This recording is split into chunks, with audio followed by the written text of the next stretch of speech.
Salam jumpa kembali, salam sejahtera untuk kita semua.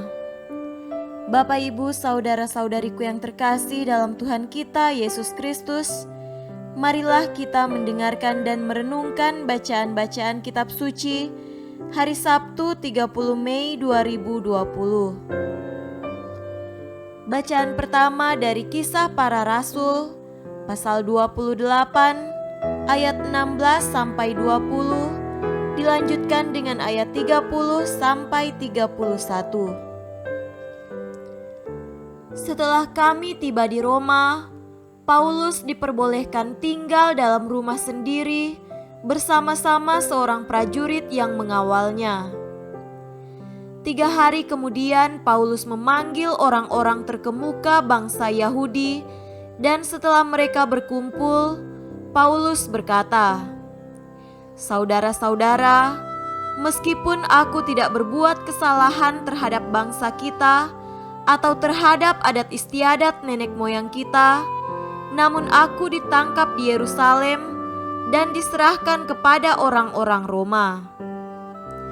Setelah aku diperiksa, mereka bermaksud melepaskan aku karena tidak terdapat suatu kesalahan pun padaku yang setimpal dengan hukuman mati.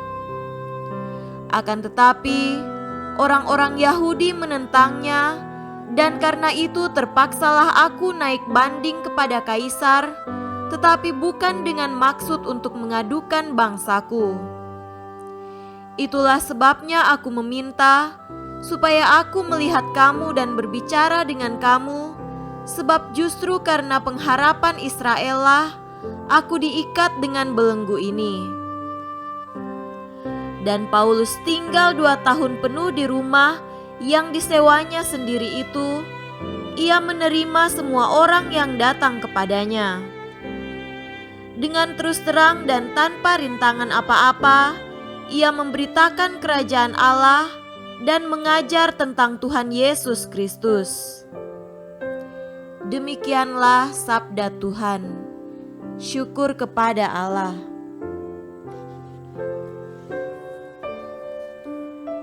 Tuhan beserta kita sekarang dan selama-lamanya. Inilah Injil Yesus Kristus menurut Yohanes. Dimuliakanlah Tuhan.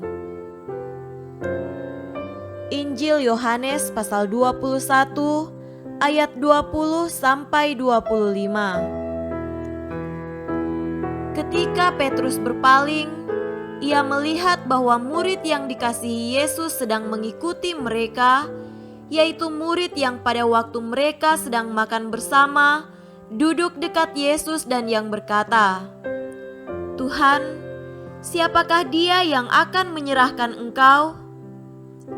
Ketika Petrus melihat murid itu, ia berkata kepada Yesus, "Tuhan, apakah yang akan terjadi dengan dia ini?"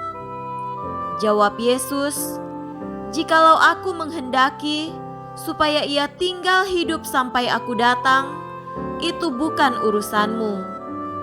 Tetapi engkau, ikutlah aku." Maka tersebarlah kabar di antara saudara-saudara itu bahwa murid itu tidak akan mati. Tetapi Yesus tidak mengatakan kepada Petrus bahwa murid itu tidak akan mati, melainkan, "Jikalau aku menghendaki supaya ia tinggal hidup sampai aku datang, itu bukan urusanmu." Dialah murid yang memberi kesaksian tentang semuanya ini dan yang telah menuliskannya, dan kita tahu bahwa kesaksiannya itu benar.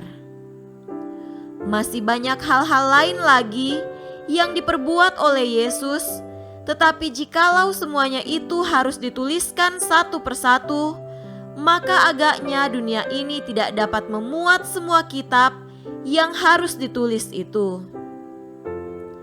Demikianlah Injil Tuhan. Terpujilah Kristus.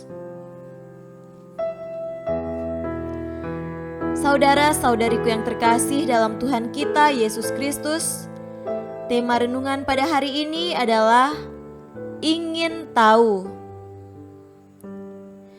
Ada satu istilah yang tentu tidak asing di telinga anak muda zaman sekarang ini, yaitu istilah kepo. Kata ini merupakan akronim atau singkatan dari kalimat bahasa Inggris knowing every particular object. Kata ini mau menggambarkan bahwa seseorang yang penasaran dan mau mengetahui segala sesuatu dengan begitu rincinya.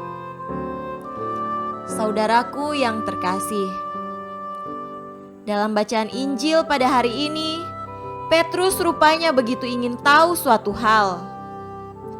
Petrus tidak dapat menahan diri untuk mengetahui apa yang akan terjadi pada diri Yohanes. Tuhan, apakah yang akan terjadi dengan dia ini? Entah apa yang mendasari Petrus menanyakan kehidupan Yohanes pada masa depan nanti. Petrus rupanya ingin sekali mengetahui suatu hal yang bukan menjadi bagiannya. Ia mau mengetahui misteri yang terdapat di masa depan. Petrus mau masuk dalam kewenangan ilahi. Meskipun Petrus ialah pemimpin para rasul dan telah menerima kuasa dari Yesus, namun Yesus tidak memberi jawaban untuk memuaskan keingintahuan Petrus. Jikalau aku menghendaki supaya ia tinggal hidup sampai aku datang, itu bukan urusanmu. Dengan tegas, Yesus mengatakan bahwa ada hal yang bukan urusan manusia. Dalam hal ini, suatu hal itu adalah urusan ilahi. Saudara-saudariku yang terkasih dalam Tuhan kita Yesus Kristus,